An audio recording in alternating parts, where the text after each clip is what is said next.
وحنيني لصحبتي وحنيني لصحبتي وحنيني. Sahabat Quran, para pemirsa IKI TV dan Madani TV yang dimuliakan oleh Allah Subhanahu wa taala.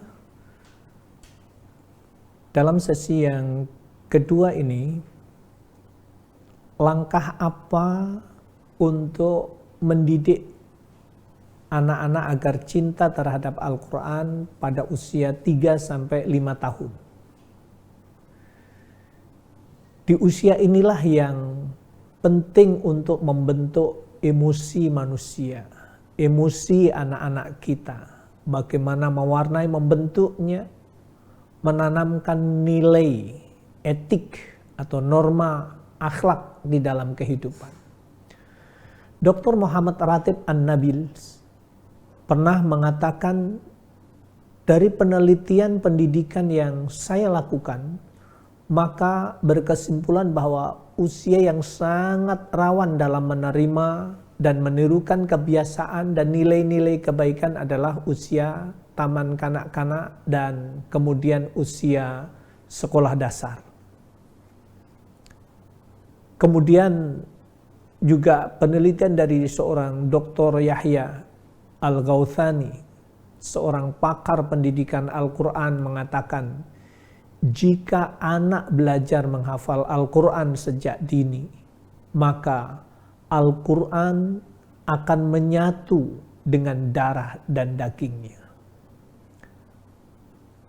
Pada usia dini harus diajarkan etika. Bagaimana sih memperlakukan Al-Quran, baik dalam bentuk zahir atau bentuk batin. Tentu saja tidak boleh menyobeknya, tidak boleh meletakkan di sembarang tempat, dilarang meletakkan barang di atasnya, tidak membawanya ke kamar kecil, tidak mencoret-coretnya, tidak menuliskan, membubuhkan tulisan di atas mushaf sehingga tulisan itu menjadi rusak, dan harus mendengarkan jika dibacakan. Oleh karena itu pada masa ini kita sudah bisa memulai mengajarkan membaca Al-Quran dengan bacaan yang benar, yang kemudian kita kenal dengan istilah metode tangzil, metode yang atau yang kemudian at-thariqah as-sautiyah, mengajarkan dalam bentuk bacaan langsung. Jika kita mempunyai waktu, dan memang harus ada waktu, maka alangkah baiknya jika kita mengundang seorang guru yang memang punya bakat, punya keahlian yang baik, punya perilaku yang baik, bersahabat, berbudi pekerti luas, wawasan, dan kemudian mencintai profesinya sehingga bisa mentransfer cinta Al-Quran kepada anak didik. Yang harus dihindari adalah memaksa anak untuk menghafal Al-Quran. Apalagi yang menghukumnya karena tidak mau menghafal. Jadi yang harus didorong itu adalah terus bagaimana anak kita itu punya rasa cinta terhadap Al-Quran. Itu yang nomor satu. Adapun kemudian ketika menghafal, ketika dia merasa sudah ada rasa senang, rasa cinta terhadap Al-Quran, nanti pada akhirnya akan mengalir dengan sendirinya. Dan bisa hafal Al-Quran 30 juz itu adalah soal waktu. Jadi janganlah kegiatan mendengarkan, menghafalkan Al-Quran seperti suasana kekeluargaan yang menyenangkan. Upaya dan usaha mewujudkan seperti ini harus kita tampakkan dalam kehidupan kita. Misalnya menggunakan media-media gambar. Gambar-gambar yang menarik, tentu saja anak-anak kita lebih merespon lebih baik terhadap media tersebut dan juga memberikan hadiah, memberikan sesuatu yang menyenangkan terhadap anak kita ketika dia mau melakukan yang baik. Ini kelemahannya yang seringkali adalah anak kita melakukan yang baik, mau ngaji, mau tadarus Al-Quran kita juga biasa-biasa saja. Nggak ngaji juga kita biasa-biasa saja. Yang kemudian kalau orang Jawa bilang itu ngaji yokono, rayokono, mau ngaji terserah, nggak juga terserah. Akhirnya nggak ada responnya dari kita sebagai orang tua memberikan ungkapan yang menyenangkan ketika anak itu berinteraksi dengan Al-Quran. Kemudian dia juga ketika tidak berinteraksi dengan Al-Quran kita juga biasa-biasa saja, tentu saja dia pun akhirnya tertanam pada dirinya, apalah artinya saya membaca Al-Quran, membaca atau tidak juga tidak ada respon. Tidak ada dukungan, tidak ada sesuatu yang membahagiakan. Respon dari orang tua juga nggak ada. Jadi jangan sekali menggunakan kekerasan dalam menyuruh menghafal Al-Quran. Karena akan membuat trauma, akan menanamkan rasa yang tidak nyaman dalam anak itu. Akhirnya apa? Anak itu menjauh dari Al-Quran. Yang kita tahu dia getol hafal Quran tapi lambat laun kemudian ternyata akhirnya jauh dari kitab sucinya. Dia tidak mau membaca, tidak mau mentadarusi, tidak mau menghafalkannya. Ini akan menghadirkan problem, menjadi masalah baru karena cara mensikapi kita yang salah. Mayoritas kasus yang melatar belakangi problem psikologis dan perilaku anaknya dalam mendidik yang tidak mempunyai kompetensi mengajar.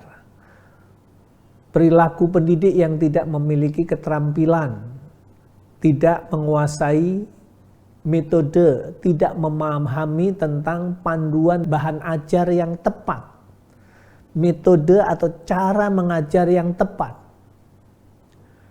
Kadang-kadang kemudian terjebak ketika seseorang itu pakai metode A, kemudian mendengar ada metode B, metode yang baru, kemudian responnya itu metode yang baru sudah ada, itu yang lebih bagus, itu lebih elok, itu lebih baik daripada yang ini. Tetapi orang ini, pengajar ini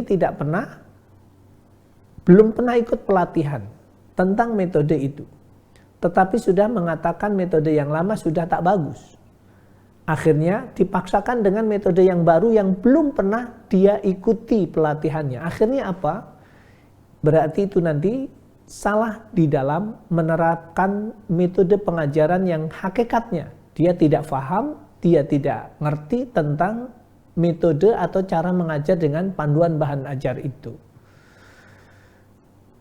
Jadi jangan sampai kemudian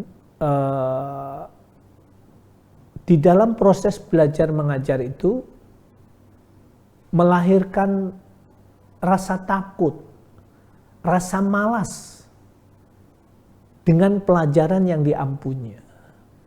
Coba kita ingat-ingat. Kalaulah kemudian ada orang tua yang mendampingi mengerjakan PR anaknya yang dari sekolahan. Karena tidak bisa ketika ditanya 9 tambah 7 berapa? Coba dihitung. Kata anak itu menjawab 11. Kata orang tuanya yang sedang dampingi, coba hitung lagi. 9 tambah 7, coba dihitung. 13. Coba hitung lagi. 15. Akhirnya apa? Kita marah. Respon kita ketika anak kita mengerjakan PR, kemudian sekian kali sudah kita motivasi ternyata masih salah, respon kita marah. Begitu pula ketika kita mengajarkan Al-Quran. Ketika salah, jangan kita respon dengan menunjukkan sikap yang marah. Kenapa? Akhirnya dia akan trauma, dia akan menjauh dari kita dan tidak mau lagi diajarin oleh kita. Walaupun yang ngajar orang tuanya sendiri. Jadi kalau tipe pengajar seperti itu mengajar Al-Quran, maka sudah bisa diprediksi akibat yang ditimbulkan anak-anak justru menjauh dari Al-Quran. Kemudian yang paling penting lagi adalah sebaiknya orang yang memegang amanah untuk mengajarkan Al-Quran bagi anak-anak haruslah belajar langkah-langkah, menguasai metode, menguasai cara yang tepat dengan panduan bahan ajar yang sedang dipakai. Katakanlah kalau prosesnya mengantarkan bisa baca Al-Quran, maka targetnya adalah pengajar, orang tua, atau guru yang kita minta untuk ngajar itu, kita paham betul bahwa dia menguasai betul terhadap metode yang sedang dipakai. Mau Iqra, mau Qiraati, mau Tilawati, mau Yambu'a, mau Uthmani, atau metode Ummi, atau metode Tumba Alam, metode Al-Barqi, atau metode Al-Baghdadi, apapun saja. Tapi kata kuncinya adalah pengajar ini harus menguasai betul bagaimana cara mengajar dengan panduan bahan ajar yang sedang dipakai. Jangan sampai kemudian ini orang mengajar dengan metode Iqra, tetapi dia tidak sedang mengajar dengan cara metode Iqra yang sebenarnya. Atau mengajar dengan panduan bahan ajar Tilawati atau Ummi atau Yambu'a atau yang lain, tetapi dia tidak sedang memakai cara mengajar metode tersebut. Kenapa? Karena buku panduannya, bukunya itu yang dipakai, tapi cara mengajarnya tidak tepat, tidak menguasai dengan benar. Maka tentu saja ini akan menjadi problem, menjadi masalah. Baik, sahabat Quran yang dimuliakan oleh Allah Subhanahu wa taala, bagi para pemirsa yang ingin mendapatkan materi atau PDF, silahkan menghubungi nomor kru IKTV di 0813 8968 0887. Sekali lagi, bagi para pemirsa yang ikut kajian ingin mendapatkan PDF setiap materi yang kita sampaikan, silahkan menghubungi ke nomor kru IKTV di 0813 8968 0887. Jadi sahabat Quran, para pemirsa IKTV dan Madani TV dimanapun berada, berarti kita semuanya, kalau kita menjadi ayah, menjadi ibu, kita menjadi pengajar yang baik, tentu saja yang harus kita lakukan adalah kita harus melangkah ikut pelatihan bagaimana cara mengajar Al-Quran yang benar. Karena kita tahu bahwa langkah yang kita lakukan untuk membentuk, menghadirkan generasi Quran ini cukup panjang. Yang pertama adalah mengantarkan bisa baca. Ini memerlukan panduan bahan ajar yang tepat, memerlukan penguasaan metode cara ngajar yang benar tentang panduan bahan ajar itu. Kemudian langkah berikutnya ketika nanti sudah bisa baca tetapi masih banyak kesalahan, berarti proses berikutnya ada tahsin tilawah Al-Quran, ada upaya usaha untuk memperbaiki bacaan Al-Quran. Langkah apa yang harus kita lakukan?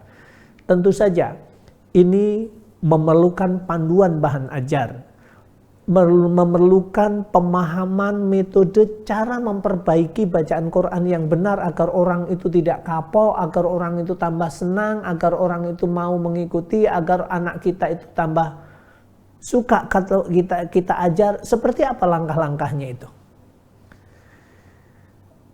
Kemudian nanti ada langkah berikutnya tentang metode pengajaran menghafal Al-Quran. Bagaimana metode menghafal Al-Quran yang tepat untuk anak-anak di usia dini, di usia 2 tahun, kemudian usia anak 4 sampai 6 tahun, kemudian 7 sampai 12 tahun.